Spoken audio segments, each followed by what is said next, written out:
In the heart of the Cambodian jungle, shrouded in mist and legend, stands a city of stone gods and serpent-lined causeways. Angkor Wat.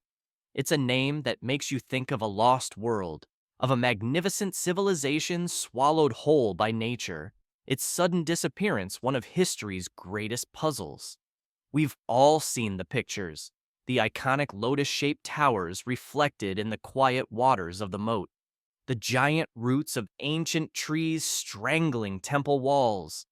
It's a story we feel like we already know, a story of a glorious empire that just vanished, leaving behind nothing but a silent stone ghost.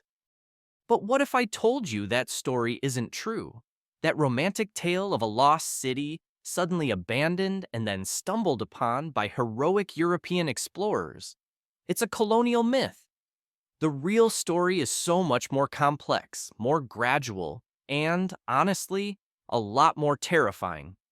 The truth behind Angkor's fall isn't some sudden mystery. It's the meticulously documented story of a catastrophe in slow motion. A 100-year-long disaster driven by forces we are all too familiar with today. Extreme climate change, political conflict, and a system that simply got too big to survive. This isn't the story of a lost city. This is the story of how one of the greatest empires on Earth was slowly erased, and how history tried to forget the real reason why. To understand the lie, you first have to appreciate the legend. And the legend of Angkor is huge. At its peak in the 12th century, the city of Angkor was the largest pre-industrial city on the entire planet. Its massive network of settlements, temples, and canals covered almost 1,000 square kilometers, an area about the size of modern-day Los Angeles. It was home to somewhere between 750,000 and 1 million people, all at a time when London was a small town of maybe 20,000. This wasn't just a city, it was the heart of the powerful Khmer Empire, a civilization that dominated Southeast Asia for more than 600 years. Its rulers were seen as god kings, earthly versions of Hindu deities, and they used the empire's incredible wealth and manpower to build things that still take your breath away. The most famous of these, Angkor Wat, is still the largest religious monument in the world. Built in the early 12th century, its construction used more stone than all the Egyptian pyramids combined, moved by an army of thousands of workers and elephants. Its 5 towers were built to look like the 5 peaks of Mount Meru, the mythical home of the gods, while the gigantic moat surrounding it represents the cosmic ocean. But Angkor Wat was just the crown jewel. The larger complex has over 70 major temples and hundreds of other sites. Grand roads, ornate bridges, and massive reservoirs, called barrays, tied the entire landscape together. This was a civilization that mastered water. The Khmer were brilliant hydraulic engineers. They built a sophisticated, sprawling network of canals, dikes, and reservoirs that caught the monsoon rains and spread water across the plains. This system wasn't just for drinking. It allowed them to manage the wild cycle of monsoon and drought, letting them harvest rice up to 3 times a year in a region where most people struggled to get one. This abundance of food was the engine of their power. It fed their armies, paid for their temples, and secured their dominance. For centuries, it seemed like they were invincible, a perfectly engineered society living in harmony with its environment. So, what happened? How does an empire this powerful, this advanced, just fade away? The traditional story gives us a single date, 1431. In that year, the rival kingdom of Ayutthaya is said to have invaded, sacked the capital, and forced the Khmer to flee south. The great city was left to the jungle, its temples left to crumble, its people gone, its memory lost until a French explorer named Henri Mouhot supposedly rediscovered it in the 1860s. It's a simple, dramatic story, a lost city, a sudden collapse, a heroic rediscovery. It's the story that's been told for over a century, and it's almost completely wrong. The first part of the myth that falls apart is the idea that Angkor was ever truly lost. It was never lost to the Khmer people. While the city's political power faded and its huge population spread out, it was never completely abandoned. Angkor Wat itself remained an important religious site, with Buddhist monks living there continuously through the centuries. When French colonialists showed up, they didn't just stumble upon a ruin, they were guided there by local Cambodians who had always known it was there. The whole lost city idea was a romantic colonial story that made it seem like the West were the saviors of a forgotten heritage, while ignoring the continuous history of the Khmer people.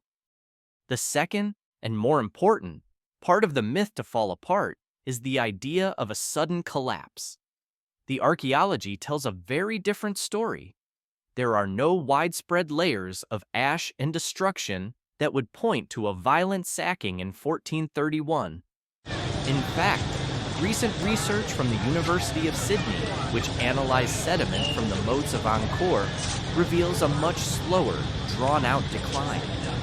What the evidence shows is that the signs of a dense population, like land use, burning, and soil erosion, started to drop off dramatically in the early 14th century. That's more than 100 years before the supposed invasion. The city wasn't destroyed in a single blow. It was slowly emptying out.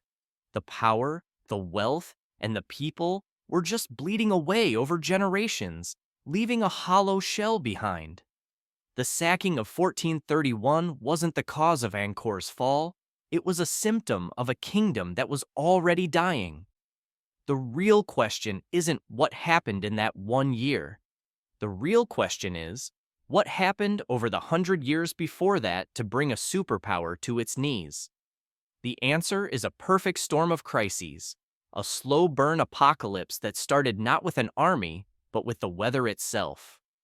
Before we get into the heart of this ancient catastrophe, if you're enjoying this journey to uncover the hidden truths of history, make sure you subscribe and hit that notification bell. We release videos like this every week, challenging the stories you think you know. The Khmer Empire was built on controlling water. Its entire society, its politics, its economy, it all depended on the predictable rhythm of the monsoon. For centuries, this system was their greatest strength. But in the 14th and 15th centuries, it became their fatal weakness. This period was the beginning of a global climate shift known as the Little Ice Age. While it brought cold winters to Europe, in Southeast Asia, it brought chaos. The predictable cycle of wet and dry seasons became dangerously unreliable. Tree ring data from nearby Vietnam shows a shocking record of this volatility. The region was hit by a series of long and brutal droughts, some lasting for decades, which were then broken by mega-monsoons that unleashed destructive floods. For Angkor, this was a death sentence. The droughts, especially a really bad one in the mid-1300s, would have been devastating. The city's great reservoirs would have shrunk. The canals that watered the endless rice fields would have run dry. In a city of almost 1 million people, this meant the food supply would collapse. And historical records show the Khmer rulers were desperately trying to adapt. They were modifying reservoirs and even closing off major canals, clear signs of a society struggling with a massive water crisis. But then came the floods. When the rains returned, they didn't come as gentle, life-giving monsoons. They came as violent, powerful downpours. These intense floods would have overwhelmed the system that was already weakened by drought. The earthen walls of the reservoirs, baked and cracked by years of heat, would have just been washed away. The canals, already clogged with silt from erosion, couldn't handle the sudden rush of water. Computer simulations show exactly how this would have happened. The intense water flow would have caused a chain reaction of failures across the entire network. The very infrastructure that let the empire flourish was now a source of its destruction. It was a vicious cycle. The droughts weakened the system, and the floods delivered the knockout blow. This wasn't just an infrastructure problem, it was an existential crisis. The god king's legitimacy was tied to his ability to control the water and keep the kingdom prosperous. When the water system failed, the belief system that held the empire together failed with it. While Angkor was being battered by a chaotic climate, it was also being squeezed by its neighbors. The 13th and 14th centuries saw a major power shift in Southeast Asia. To the west, the Thai kingdoms were growing stronger and more ambitious. To the north, other kingdoms were also becoming more aggressive. For years, these rising powers launched raid after raid into Khmer territory, messing with trade routes and chipping away at the empire's borders. This constant, low-level warfare created a climate of fear and instability. People living on the edges of the empire started moving away from the frontiers, either seeking safety closer to the capital or just leaving the empire entirely. On top of this military pressure, the whole economy was changing. The Khmer Empire was a land-based power. Its wealth came from its massive rice harvests and control of overland trade. But by the 14th and 15th centuries, global trade was shifting to the sea. New, powerful port cities were popping up on the coasts, pulling economic power away from inland centers like Angkor. The Khmer elite, whose wealth was already threatened by failing crops, now found their entire economic model was becoming obsolete. As money and trade flowed to the sea, the reasons to stay in the great landlocked capital started to disappear. This combination of constant military pressure and economic irrelevance created a slow, grinding decline.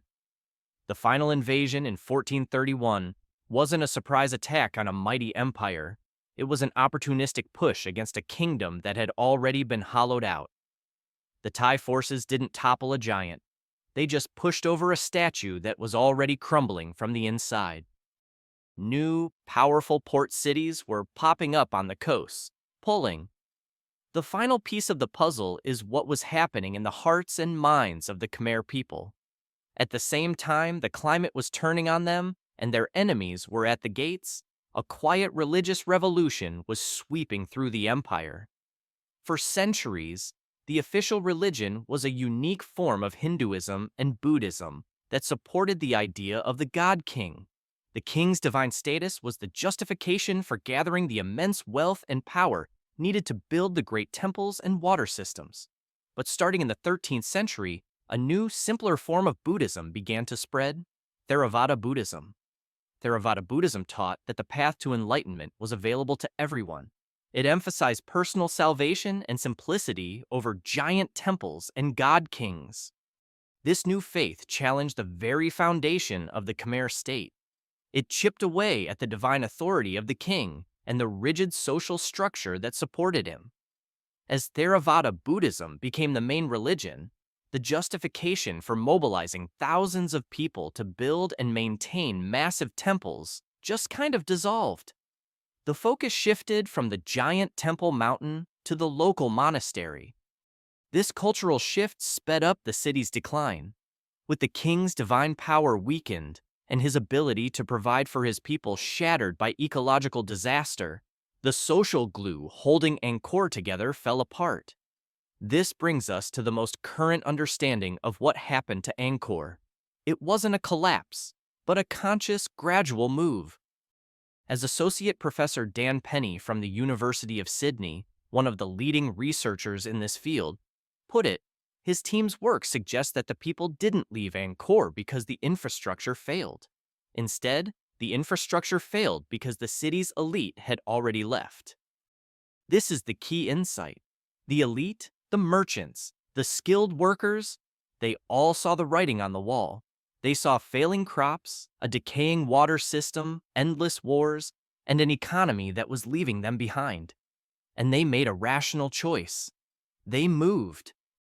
They relocated south to the area around modern-day Phnom Penh, a spot that was much better for the new world of maritime trade. They didn't flee a catastrophe in a single, panicked rush. They just walked away gradually over decades. And as they left, the great city began to die.